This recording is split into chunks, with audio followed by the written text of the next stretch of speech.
Act this very building. So yeah, so I mean, I feel like I want to ask a couple really broad questions to you first, and then maybe we'll open it up. Yeah.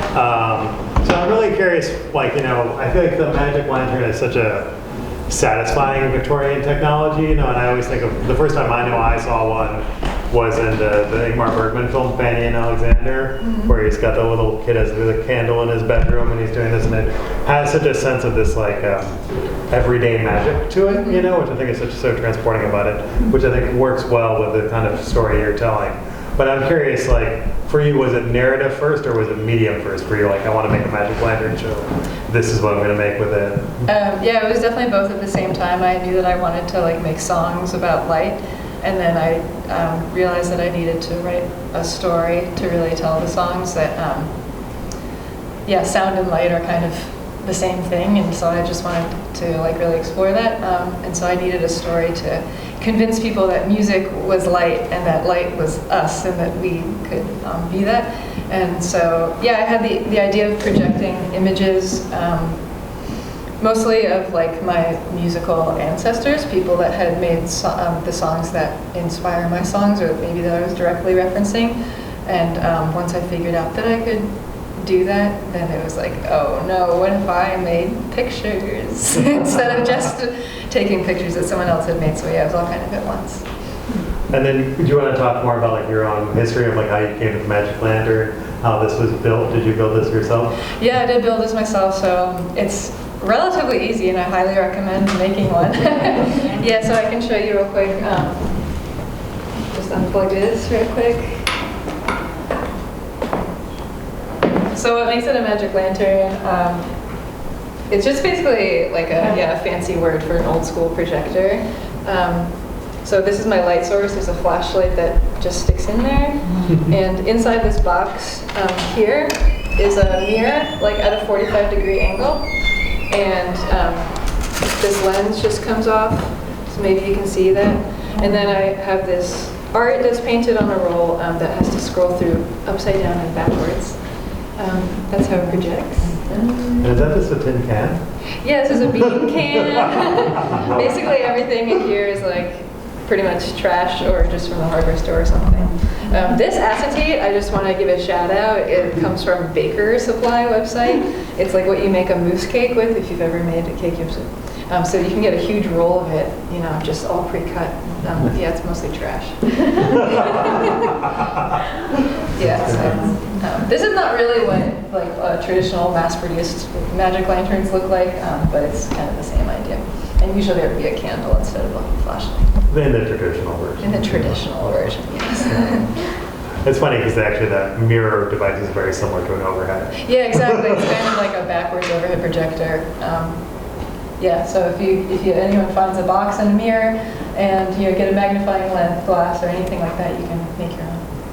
But why did you choose like that technology versus say like an overhead show or something else that might be more familiar to a lot of us? Yeah. Or a lot of us folk teams, rather. Probably because I wanted to be cool and special. I really appreciate that the art, maybe you saw the art is like 2 inches tall. I mostly try and spend time playing music, so I was like, oh, I can make really small art and project it really huge.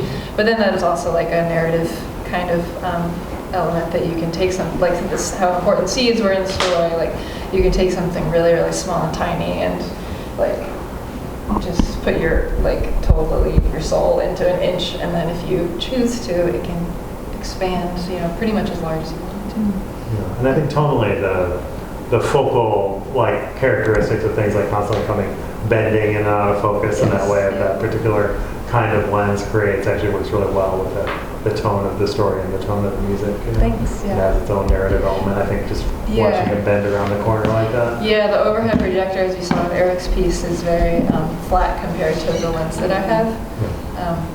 Which, yeah. So implying space is a lot harder to do with what you're working on. Well, I mean, you have different focal lengths that you can play with, but they're raising up and turning the crank.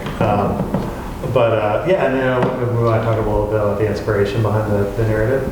behind the story? Yeah, I mean, we all live in the same world. It's pretty much, wow, paying attention to what's happening. 3 years ago is when I started making this project. So I had just made an album, but there were songs about death, and so that was really focused on sort of like being inside the darkness, letting darkness be your life, what kind of transformation can happen within death. And so then I was kind of like naturally thinking about the next step, like, well, what actually happens when you go through that? What can we do? And so then I was thinking about just I thought that accepting death was impossible. So what's the next thing I think is impossible? And that's like sort of taking, an unruly amount of darkness and literally transforming it into light. Like who does that in our world already? Like there's tons of bioluminescent creatures that do that. There's tons of, lots of great examples. But that happens, and I want to make a story about that to help amplify that process that's already happening.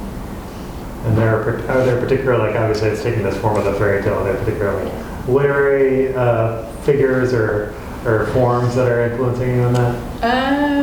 Yeah, I had a book growing up called The Serpent Slayer, which I highly recommend, which is a combination or like a compilation of a bunch of different folktales centering a woman. Wow. And then on top of that, a woman being smart and strong and powerful. So that was like definitely the imprint that I had.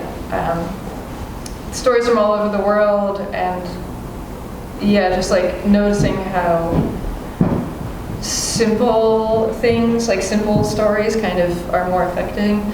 So I was looking at all of those stories and more from around the world, and just trying to make something as simple as I could, and then just have it kind of reach into the subconscious more than maybe making sense on the surface. Mm-hmm. And then how is that translating to the record? Is it still teased apart in the same way as narrative section? I haven't heard the record yet. Yeah, so the record is all those songs and more. And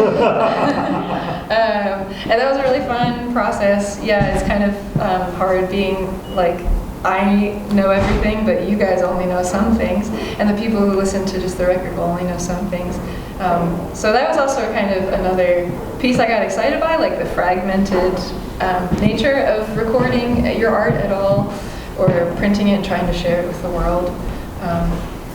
The album has a lot of implied narrative, but you kind of have to get the book and maybe come to the show to like kind of fully get it. Do we want to open it up? Do other people have questions? How is the art actually made on the? It's all acrylic paint. Okay. Yeah, and I either scratched it out or used hand sanitizer to wipe it away. I imagine you're doing. I feel like the nice thing about that form, for me at least, is also work with not acrylic but pictograph ink on acetate. It's both additive and subtractive, right? You can rough in forms and then hatch them away, so it has the niceness of you can have the looseness of an ink drawing, but have the texture of like a woodcut, Yes, And it's a nice combo, and also you can fuck up many times. Yes. Definitely. Well, thank you so much. Okay. What was your thinking behind using just one color instead of many? That's a good question. I've never made color art ever, and I learned early in my art making that we dream in black and white and add color later when we wake up, and I have no idea if that's true, but that kind of feels like that my art always wants to be kind of out of this world. It's like a little too wiggly. So having to add in representative colors is just never something I get around to. Is there anyone else any thoughts or questions? Yeah, we can talk if you want. Stand up. Thank you so much, everyone, for being here.